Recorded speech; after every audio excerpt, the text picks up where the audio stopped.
Olá, seja muito bem recebida por aqui. Esse aqui é o Domini Holding e Proteção de Patrimônio, Família e Empresa. Esses dias eu fiz uma pesquisa com os meus alunos perguntando o que era mais difícil com eles para conseguir clientes de holding e conseguir receber 3 vezes mais, 5 vezes mais. Sabe o que eles me disseram? Vender, Simone. Essa coisa de chegar no cliente certo é o que de pior eu não consigo fazer, é o mais difícil para mim. E aí eu preparei essa aula aqui, que é a aula Superando a Insegurança de Vender. E aí eu trouxe aqui para nós 2 livros, tá? Esse aqui, ó, é Roube como um Artista, e esse outro aqui é o Mostre Seu Trabalho. E eu quero conversar com vocês hoje sobre este aqui, Mostre Seu Trabalho. Por quê? Esse livro aqui, ele tem, o meu tá todo rabiscadinho, uma série de dicas e de questões que nos fazem refletir sobre aquilo que é essencial para a gente, como é que a gente vai conseguir chegar nos resultados, que são resultados melhores, resultados desejáveis com a nossa advocacia. Papo de especialista, tá, gente? Advogado comum não entra por aqui. Então, se você não tem vontade de ser advogado especialista, eu vou te pedir a gentileza, desliga esse vídeo aqui não é para ti, já sai do vídeo, tá? Aqui vai ficar advogado que quer ser advogado especialista, advogado que já é especialista e advogado que quer dar upgrade, mas não é qualquer upgrade na sua carreira. Advogado que quer receber mais, advogado que quer ter férias, advogado que quer conseguir se ver livre do judiciário, conseguir viajar com a sua família para não ficar preso ali só no recesso do judiciário para poder sair. Então, advogado especialista, advocacia especialista. Vamos conversar, gente, sobre alguns vou chamar assim, pitorescos padrões que acompanham muitos advogados. Da onde que tu tirou isso, Simone? Experiência dos meus próprios alunos, experiências de colegas da advocacia com quem eu andei conversando nos últimos tempos. Bora lá! Mostre seu trabalho. As dores reais de advogados que querem divulgar o seu trabalho de forma autêntica, baseados nesses capítulos aqui desse livro, que vai transformar a sua presença digital. Bora conversar sobre eles, tá bem? Primeiro, capítulo 1, você não precisa ser um gênio. Aqui, gente, eu vou conversar um pouquinho sobre uma síndrome, que é a síndrome do impostor jurídico. Volta aqui para mim. Quem que é o impostor jurídico? O impostor jurídico geralmente é um advogado extremamente bem qualificado. Uma advogada que estuda muito, que sabe muito, que entrega o que de melhor tem para o seu cliente, mas que por algum motivo não quer ou não consegue estar presente nas redes sociais ou falar sobre aquilo que entrega. Quando a gente tem, gente, receio de ser bom o suficiente para fazer determinada coisa, a gente tem um obstáculo, a gente tem um parador, a gente tem um espaço ali que te para produzir aquilo que de melhor poderia produzir. Eu costumo dizer que os meus melhores alunos têm a síndrome do advogado impostor. E os alunos péssimos, os alunos que não estão nem aí com seus clientes, nunca vão se preocupar com essa situação de ser impostor, sabe? Quando a gente pensa em pessoas que se preocupam de entregar o melhor para o seu cliente, geralmente vem associado, gente, a ideia de uma certa perfeição. E eu preciso dizer para vocês, a perfeição, ela atrapalha a entrega. Feito é melhor do que perfeito. E para que você consiga estar no lugar de advogado especialista ou de advogada especialista, rumar para a perfeição é o jeito simples de não começar nunca. É o jeito simples de procrastinar e é o jeito simples do coleguinha ali do lado, que é pior do que você, menos comprometido, muito, muito, muito pior tecnicamente, ter muito mais resultado que você. Já ouviu essa vozinha interna aqui? Já ouviu essa vozinha que te faz perder pro carinho ou pra carinha ali do lado, que é pior que tu? Pois é. Se você já ouviu essa vozinha, eu vou te dizer, descarta essa vozinha, manda essa vozinha para o além. Você não precisa ser um gênio, você só precisa fazer.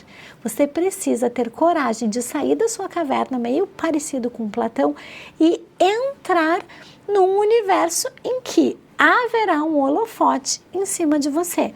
Ah, Simone, mas eu não gosto de holofote, eu sou uma pessoa que gosto mais de ficar mais à deriva, que gosto de ficar mais nas sombras. Eu posso dizer para você, se você não ocupar o seu espaço, em breve o seu espaço vai ser ocupado por uma pessoa pior. A decisão é totalmente tua. Se tu quiser ocupar o espaço de protagonista da tua vida, te coloca no lugar de centralidade e faz as decisões que precisam ser feitas. Toma as decisões que são as importantes para você. Ah, Simone, mas eu não tenho nem ideia do que eu preciso olhar na minha advocacia para romper esse perfeccionismo, para romper essa insegurança de me sentir um impostor nesse lugar. Eu não sei fazer holding, eu tenho medo de entregar holding para o cliente. Gente, quando a gente não sabe qual é o próximo passo, a gente efetivamente vai ter insegurança. Mas quando a gente tem um método e a gente tem uma estrutura de como aplicar esse método, não há desculpa para esse boicote interno de não saber fazer. Ah, quando eu fizer o próximo curso, aí eu vou fazer. Quando eu fizer a próxima formação, aí eu vou fazer. Pessoal, quando a gente se organiza para entregar o melhor que a gente tem, esse boicote, esse sabotador, ele vai por terra. E é por isso que tanto na especialização quanto na mentoria a gente tem um método a seguir. E quando a gente tem um método a seguir, a gente sabe qual das 7 fases que a gente tem que atacar.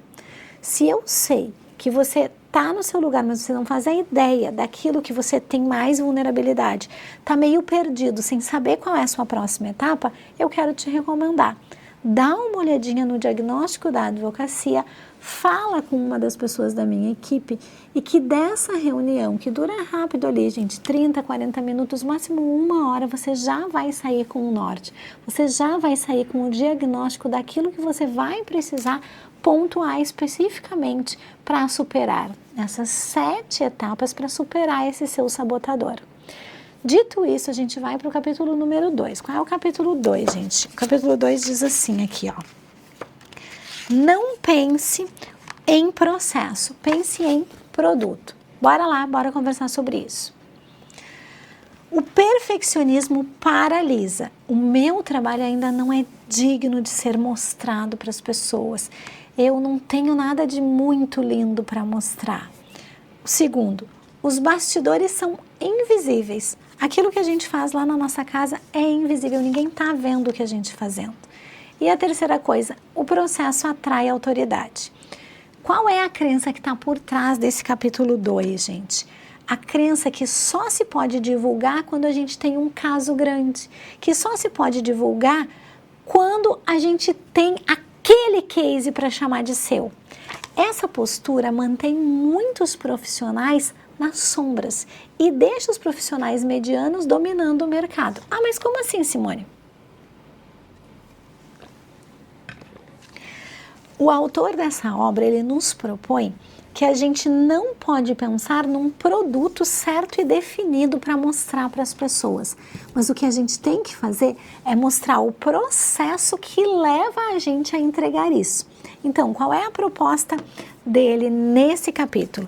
Ele nos propõe que a gente trabalhe com o background, que a gente trabalhe com o bastidor. Então, aqui, por exemplo, que eu estou dando essa aula para vocês, eu teria um tripézinho em que eu teria o meu celular gravando aqui o meu bastidor da aula de preparação de advogados para entregar holding para os clientes, bastidor do atendimento de uma família que quer uma união estável, bastidor da família que quer um testamento. Esse bastidor é aquilo que precisa ser apresentado para as pessoas. Por quê, gente? Porque aquilo que é invisível é justamente o que as pessoas têm curiosidade de saber. E Simone, como que a gente faz isso? Eu não sei se vocês já acompanharam no meu perfil lá do Instagram, que de vez em quando eu posto uns videozinhos fazendo ginástica. Esses videozinhos, eles são bem difíceis para mim, porque eu tenho alguma dificuldade de falar e compartilhar a minha rotina pessoal. Só que conversando com a minha equipe disse que como eu tenho treinamento todos os dias, isso é uma das coisas que mais aproxima as pessoas do meu bastidor. Então, que quando eu estiver lá na academia, seja fazendo um exercício de pilates, seja fazendo um levantamento de peso, que o fato de eu estar gravando isso no meu bastidor e dividir isso com as pessoas faz toda a diferença.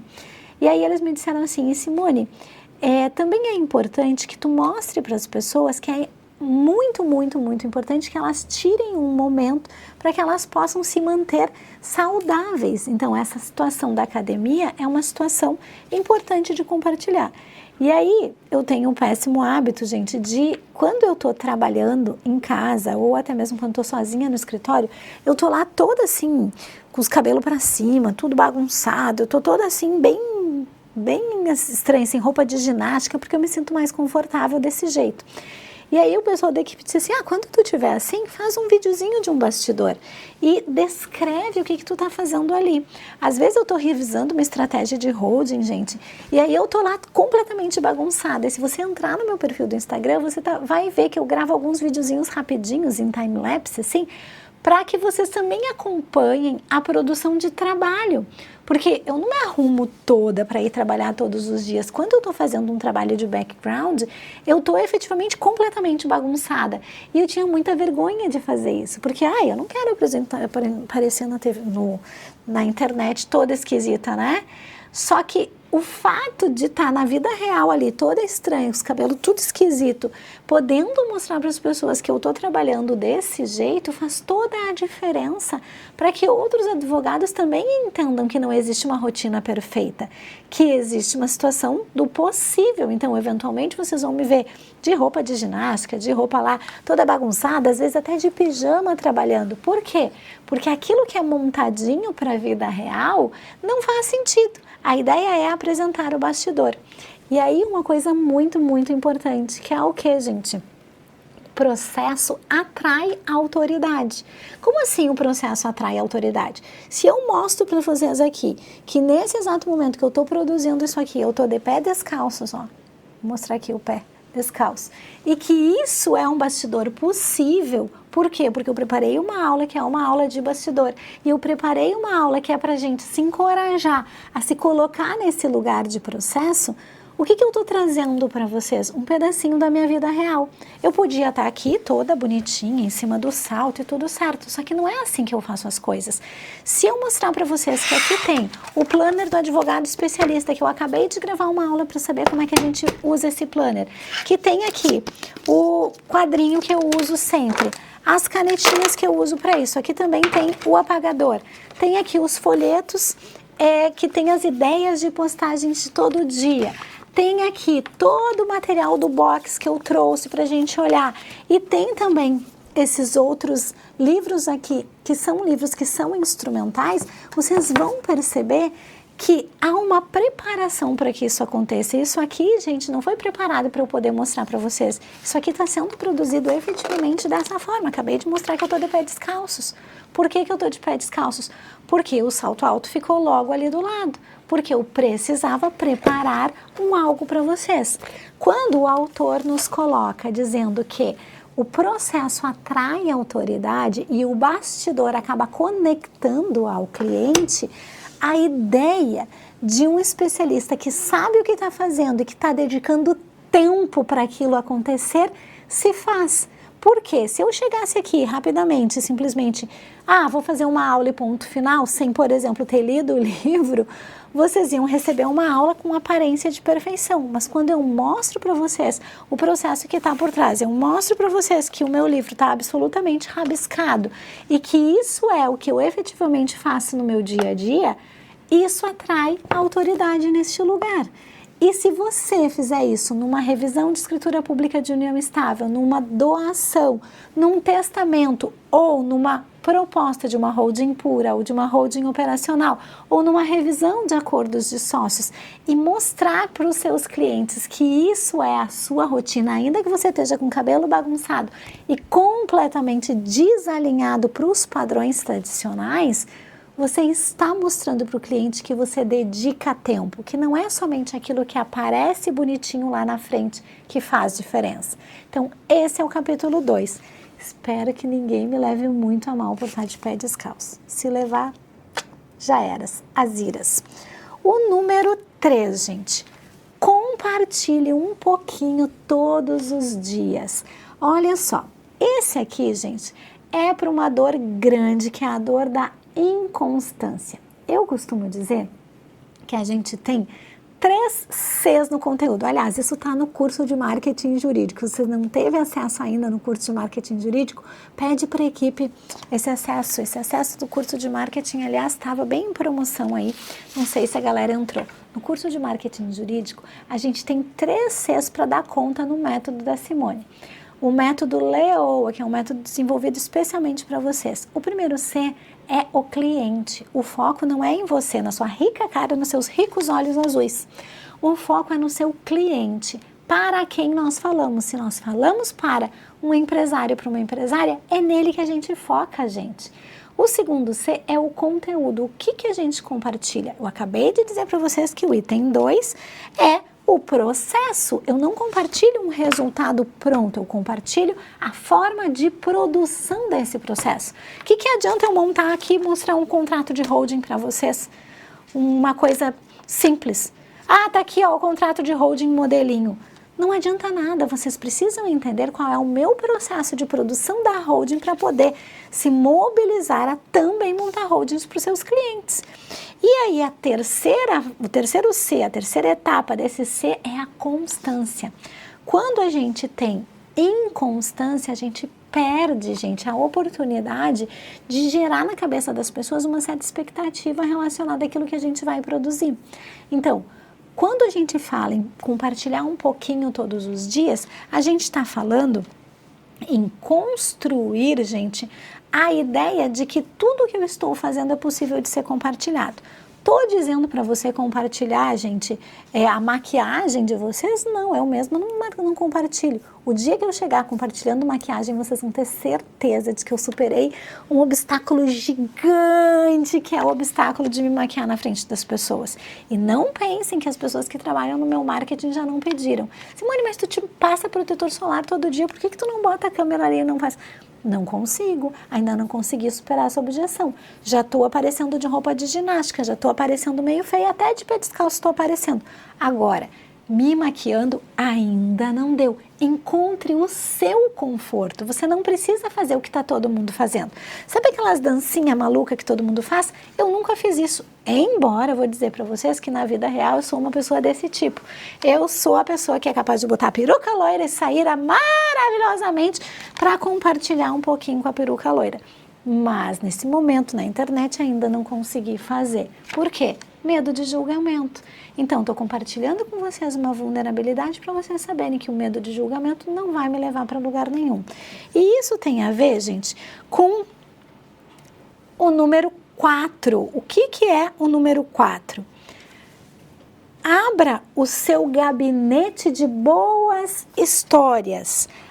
Abra o seu gabinete de curiosidade. E aí, acabei de ver aqui que a gente tem o 4 e o 5 juntos nessa apresentação. O que é isso, gente? Olha aqui para mim. A gente tem curiosidade sobre as pessoas que a gente gostaria de saber. E os seus clientes também têm curiosidade sobre você. Vocês sabiam que eu danço dança de salão? E vocês sabiam que as pessoas que estão nesse estúdio aqui também dançam dança de salão? E sabem como que eu descobri isso? Compartilhando uma curiosidade certa feita. Sabe o que aconteceu com eles? Esses dias eles estavam nos Estados Unidos a convite de pessoas lá para que fossem dançar num determinado grupo. Foram uma? Não, foram 2 vezes. E sabe o que aconteceu? O público deles mal ficou sabendo o que eles foram fazer lá. E sabe o que aconteceria comigo? Provavelmente eu precisaria me colocar nesse lugar de compartilhar com vocês a competição de dança. Vocês sabiam que eu tirei o 3º lugar numa competição de dança no Canadá, na cidade de Vancouver?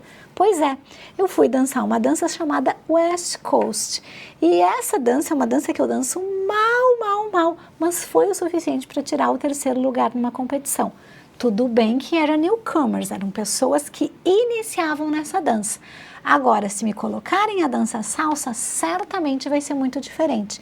Vocês sabiam que eu fui professora alfabetizadora antes de estar aqui nesse lugar da internet, sendo professora de uma universidade federal, a Universidade Federal que tira o primeiro lugar, na verdade eu acho que é o segundo lugar entre as universidades federais do país? Pois é. Tem alunos que eu alfabetizei que já fizeram um doutorado e alguns deles passaram por mim 2 vezes, uma vez na alfabetização e outra vez lá na faculdade. Tenho certeza que vocês nesse exato momento estão olhando e pensando sobre essas curiosidades. Essa circunstância de contar o nosso gabinete de curiosidades faz com que a vida da gente fique muito mais interessante e que você possa se expor um pouquinho mais, escolhendo quais são as perspectivas que você quer contar e quer mostrar para as pessoas. Eu acabei de contar que eles dançam também. Eu acho que eles nem tinham contado para o público. Desculpa aí, galera. Tudo certo, vamos seguir nossa vida por aqui. Agora a gente vem para o item 5, que é conte boas histórias. O que essas histórias têm a ver com esse assunto? Deixa eu contar para vocês de onde que saiu isso aqui, gente. As pessoas não contratam serviço jurídico, elas contratam transformações, seguranças. Contem a história por trás do direito. E eu me lembrei aqui, olha aqui para mim, de uma história bem legal de uma indústria farmacêutica que eu fui atender certa feita para fazer um planejamento sucessório. O advogado tributarista deles já tinha organizado as holdings e tinha uma esposa de 70 anos, mais ou menos extremamente emburrada durante todo o atendimento. E essa pessoa emburrada durante o atendimento, passei a fase 1, ela estava emburrada, passei a fase 2, eu não consegui identificar o que era, eis que eu me dei conta que eu devia ir à fábrica lá, ao centro de distribuição, para ver o que estava acontecendo, porque tinha alguma circunstância que eu precisava diagnosticar.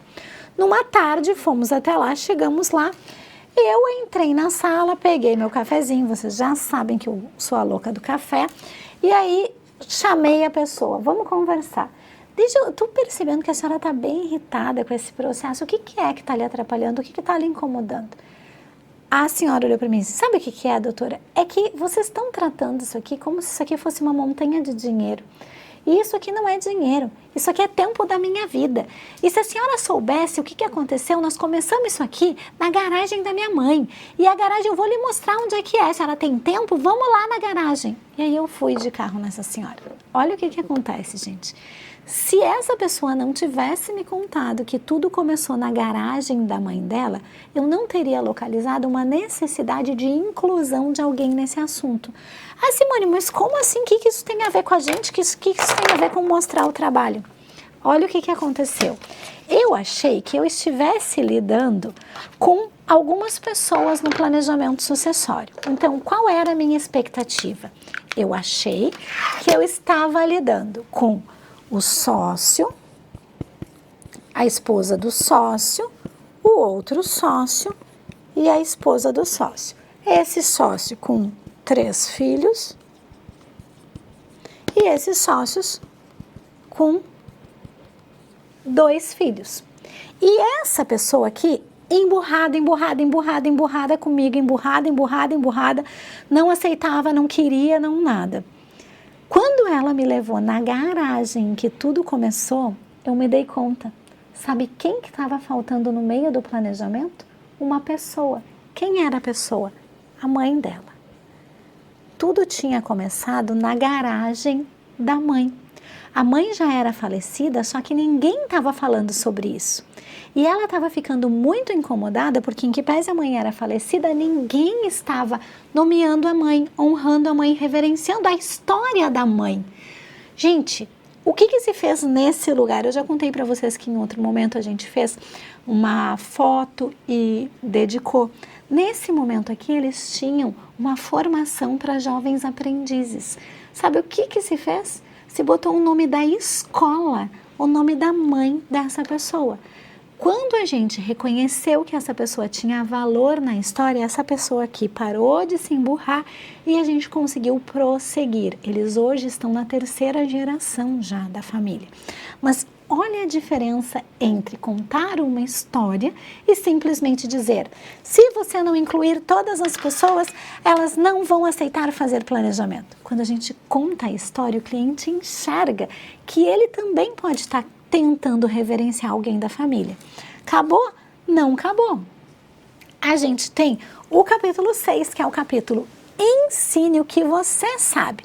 Ai, Simone, mas eu não sei nada, eu sei pouco, eu estou inseguro ainda. Gente, eu tenho certeza que tem alguma coisa que você sabe. A maior insegurança de todas é medo de entregar valor. A gente tem medo de explicar muito e o cliente fazer sozinho. Gente, não tem que ter esse medo. A gente só não organiza as coisas para o cliente, porque senão ele vai fazer com o sobrinho. Mas a gente precisa entregar muito valor para esse cliente. A segunda questão, gente, é que generosidade gera autoridade. Quanto mais você auxiliar e quanto mais você organizar nesse auxílio, mais vocês vão gerar autoridade. E por último, gente, quem ensina, lidera. O que trava a gente na generosidade impede o reconhecimento que você está merecendo. Ai, Simone, mas se eu ensinar de graça, vai, assim, banalizar o conteúdo. Gente, eu tô aqui gravando uma aula de graça para vocês. Essa aula é aberta no meu canal para quem quiser assistir o Domine. Eu sei que se você quiser dar um passo a mais e ser especialista de verdade, você vai entrar na pós-graduação. E eu sei também que se você quiser rapidez e acompanhamento, inclusive com modelos e tudo mais estruturado, você vai entrar na minha mentoria.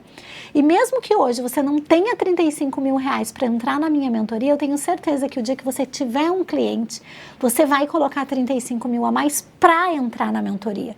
Então, quando eu venho aqui gerar muito valor para vocês, inclusive trazendo um livro que mudou a minha vida e o meu jeito de perceber, é para gerar em vocês um impacto na sua vida. Então, isso você precisa fazer dentro do seu cliente, isso você precisa fazer para o seu cliente. Depois, gente, a gente tem o capítulo 7. O capítulo 7 é: não se torne um spam humano. Abrace a sua obscuridade. Olha só, muitos advogados têm medo de parecer vendedor. Olha aqui para mim. Tem uma pessoa que aparece na internet aos gritos, que eu digo que ele é vendedor de carro. Ele aparece dirigindo o seu carrão, a sua motocona, e o maior medo que os advogados têm é de parecer vendedor. Ei, compre! Vem cá, vamos comprar o planejamento sucessório, vem comprar o planejamento patrimonial, venha comprar aqui, é mais barato aqui. Não é disso que eu estou falando. Quando a gente tem objeção de se tornar um vendedor de carro, ou então um vendedor de feira, o que a gente precisa fazer? A gente precisa dar um passo na direção do nosso conforto. Muitas pessoas não querem ficar se autopromovendo. Elas têm rejeição ao marketing, elas têm falta de estratégia para se comunicar e para comunicar o valor. Elas veem vendas como uma coisa negativa. Só que sabe o que é vender, gente? Vender é um ato de amor. Ah, mas como assim, Simone? Como assim? Imagina que você tem a cura para o câncer. Só você sabe, ou você sabe muito bem como curar o câncer. E aí, você decide não entregar isso para as pessoas. Você decide que você vai ficar lá no seu escritório, no seu laboratório lá, e você desenvolveu a cura para o câncer e ninguém vai saber. Quando você não gera ciência para as outras pessoas da solução que você oferece, você está gerando prejuízo para essas pessoas.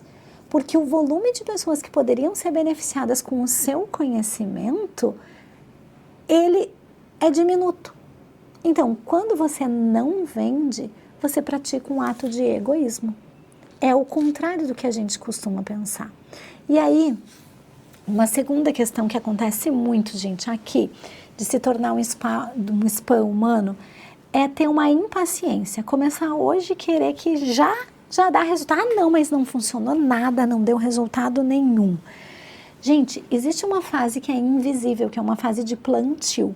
E na fase de plantio não tem trigo ainda, né? Quando a gente está plantando, é só a semente. A gente revolve a terra, cria condições ideais e põe o trigo ali. Não tem trigo na fase de plantio. Vai ter trigo na fase de colheita. Quando a gente tem essa necessidade de validação imediata, gente, a gente está conectado com a nossa criança. Criança que não pode esperar para receber aquilo que quer. Mãe, me dá essa revistinha, me dá esse pacotinho de figurinha Pokémon. Mãe, me dá esse Labubu. Mãe. Essa infância do agora, ela não é compatível com a advocacia especialista. A infância do agora é a advocacia comum. O advogado especialista, ele sabe que precisa um certo tempo para que possa plantar. Todo nome grande, gente, já foi desconhecido. Quando eu comecei nas redes sociais, todo mundo ria de mim e dizia, ah, tu tá bem blogueirinha. Depois que a gente tem mais de 100 mil seguidores, aí a gente deixa de ser blogueirinha e as pessoas começam a querer saber quem somos. A próxima coisa é, seja fácil de encontrar.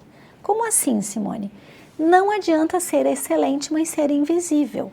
Quem me conhece me ama. O problema é que ninguém me conhece. Posicionamento confuso. Eu tenho uma bio lá estratégica sem valor claro, tenho uma dificuldade de dizer o que eu entrego, às vezes eu estou falando de união estável, às vezes eu estou falando de empresa, às vezes eu estou falando de acordo de sócio, às vezes eu estou falando de tributação, tá tudo um mix. Gente, não dá. Eu tenho que ser fácil de encontrar, eu tenho que ter uma rapidez, uma agilidade na minha circunstância ali, que o cliente saiba o que eu entrego. E a solução digital é uma boa solução, porque quem é visto é lembrado. E quem é lembrado é contratado. E quem não é visto, lamento. A regra do jogo é que a gente lembra de quem vai ter mais posicionamento. E admita, gente, lamento aqui, você vai receber críticas. O autor fala aqui, né? Aprenda a apanhar. É meio esquisito o que ele fala, mas deixa eu dizer para vocês. Gente, existe um medo de julgamento da classe da gente, tá? Isso é normal. Venham aqui para mim. Crítica não paga boleto. A minha mãe, ela define o universo em 2 tipos de pessoa. Minha filha, existem 2 tipos de pessoa. O estilo de pessoas que faz e o estilo de pessoa que fala. E geralmente quem faz não fala e quem fala não faz. Os faladores que fiquem falando, seja você uma pessoa que faz. Como assim, Simone? A crítica, gente, ela vai existir e geralmente diz muito mais sobre quem critica do que sobre quem é criticado. Então, quando uma pessoa diz para você assim, se depender da fulana vai fazer qualquer coisa, ela é uma pessoa medíocre e ela está te criticando dizendo que você é medíocre. Mas isso que essa pessoa está fazendo aqui eu acho um absurdo na internet, nem poderia se colocar dessa forma. Essa pessoa queria ter a projeção que você tem, só que está com dor de cotovelo e por isso vai criticar. Então, colega, se você estiver sendo criticado pelos outros colegas, você está certo. Mas se você estiver sendo reforçado pelos colegas, eu tenho uma triste notícia para te dar. O seu conteúdo está desalinhado. Você está agradando advogados ao invés de agradar o cliente final. Errado é você. Que mais? Venda-se e transforme a sua autoridade em receita, em dinheiro. Gente, eu preciso sair da condição de impostor e virar uma autoridade reconhecida. E aí eu tenho que fazer uma decisão. Que decisão é essa? Eu escolho ser visto ou então estou decidindo ser invisível? Isso é uma decisão. Ah, Simone, mas eu sei a técnica, mas ninguém fecha comigo. Por que não fecha, gente? Porque você não tem aquilo que leva o cliente a perceber como competência para resolver o problema dele. Então, se o cliente não está fechando, você precisa rever o seu posicionamento. Ah, gente, mas Simone, como é que eu posso fazer isso que eu tenho um pouco de medo? Vamos olhar a frase final que eu pus aqui para vocês. Autoridade sem faturamento é hobby. Está na hora de transformar o seu conhecimento em impacto real para você e para quem precisa dos seus serviços. Autoridade sem faturamento é hobby. Desculpa ser franca assim, desculpa se eu peguei em algum lugar dolorido. Se você está com dúvida de como começar, marque o seu diagnóstico. Até o próximo vídeo.